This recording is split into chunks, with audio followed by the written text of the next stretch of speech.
So, in the past couple of weeks, I have been possessed with a single thought. And that thought is, exactly how much should reside on my to-do list? If I had a to-do list, that is. Until a couple of weeks ago, I didn't have a to-do list put to paper. What I had was the same thing that a lot of us, middle-aged married guys have, which is this thing called the honey-do list, which is, it's not written down. I mean, I don't think so. At least not the version that has been passed down from generation to generation into my family. What it is it's this ethereal mass of effort with really not so much a starting point as there is just the face of a mountain laden with tasks with the words "Yes, dear" emblazoned on it in flaming letters. And it's an intimidating image, to be honest with you. What, just me? No? Okay. But when I see that, I get stymied. Don't worry. It's just, I only see these things when I'm home alone and the television's broken. Don't worry. But I was left stymied as how to attack it. So what I recently decided was there's only one thing to do. I need to sit down and I need to write all this stuff down. So I sat down at my Mac and I opened the Notes app and I set a timer for 30 minutes and I wrote down all the things that I think I need to. Holy crap, that much? And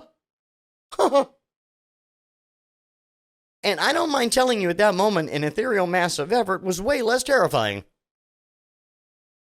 Now I've got this exhaustive, detailed list of all the shit that I have to do.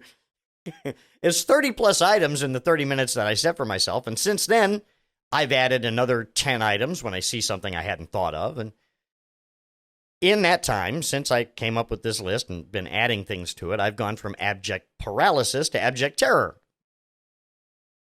Not just because of the size of it, but now realizing that I have no idea which one to do first. So after thinking about it for a while, I thought it would be best to try to group these things into sections that I thought made sense. Maybe I'm the only one that thinks they make sense that way, but anyway, it made things a little bit easier, so I was able to start things instead of just sitting there with my hands and just, what? I cannot impress upon you enough when you see a list of all the stuff and you just, just shut down. Just, hi, brain, nervous system. Have you turned it off and on again?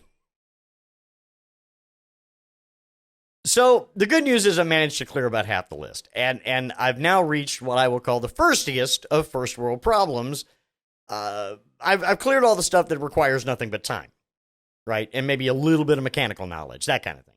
But now I have reached the point where all the things that are left on this list require either learning time because I don't know how to do it, or a budget.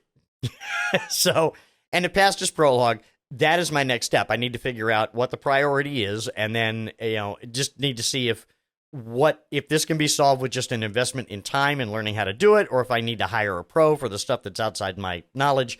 I'm not wiring shit. Okay, I'm just saying right now. Electricity. What? My father-in-law called me Sparky for a reason. It wasn't a good one, not for me anyway. So that's one exercise in executive dysfunction resolved. I think we can probably say now we just need to dedicate time to sitting down and keeping that list, refreshed, which of course means keeping myself in abject terror. And that kind of reminds me of all of the mountain of books that I've read on productivity and everything else. I mentioned it a couple of weeks ago where they're all the same. They say the same 7 things. You're just buying the personality. But one of the things that they mention on Sunday afternoons or whenever, pick a time during the week, Sunday for me, right? The weekly review, where it's a way of keeping track of what you've done so you can go, yay, I did that. And then all the shit you have to do in the next week or month or so you can go, boo, I have to do that. So I realized that, and I get it, I just have to sit down and keep track of this stuff. And I realize this might be a no-brainer to you out there in, TikTok-y, podcasty land.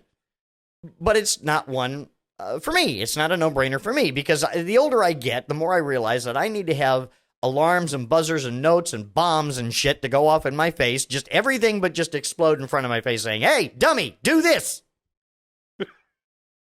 And today, it was just an exercise in saying, I haven't done that, or I let it all go to pot, and I need to I need to set that shit up again.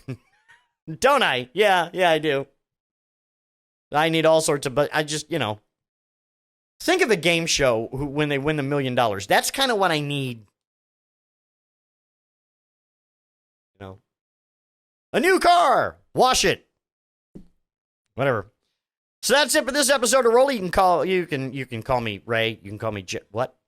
You can follow me on most of the socials, most of them at Chris Roley, KRISROLEY. One name all the same, if you please. And of course, the audio version is Roley on your podcatcher of choice. Look for the guy who thinks he looks cool in the shades.